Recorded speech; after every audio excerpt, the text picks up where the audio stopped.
हजूर पाक सल्लल्लाहु अलैहि वसल्लम दी एक हदीस मुबारक है कि अगर तुहाडे घर दा नमक भी खत्म हो गया ना तो उस वास्ते भी तुसी दुआ अल्लाह ताला दी ही सिर्फ बारगाह दे विच कर सकदे हो।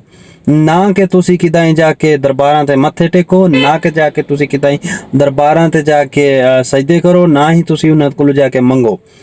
ओके हो गया। एक पाक जगह होंदी है, ठीक हो गया। उस जगह ते मैं इस चीज़ एग्री करना, जिस तरीके दाता दरबार हो गया या वलीउल्लाह हो गया, जिस तरीके मैं इन्हां चीज़ां नूं मनना, अकीदत भी लाना, अकीदा भी लाना, लेकिन उन्हां दा मकसद ये नहीं हुंदा कि उन्हां नूं जाके उत्थे सजदे करो या उन्हां कोल जाके चीज़ मंगो। नहीं, नेवर, गलत। ਇਹਦਾ ਤਰੀਕਾਕਾਰ ਕੀ ਹੁੰਦਾ ਹੈ? ਉਹ ਹੁੰਦੀ ਹੈ ਪਾਕ ਜਗ੍ਹਾ। ਉੱਥੇ ਤੁਸੀਂ ਜਾਓ, ठीक है, और उत्थे तुसी जड़ी दुआ करनी है या जड़ी उस बारगाह दे विच तुसी अल्लाह ताला दी बारगाह दे विच दुआ करनी है कि या अल्लाह मेरियां मुश्किलां ए आसान फरमा।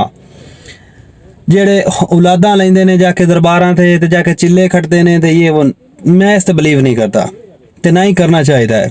देवन वाली अल्लाह ताला दी ज़ात है।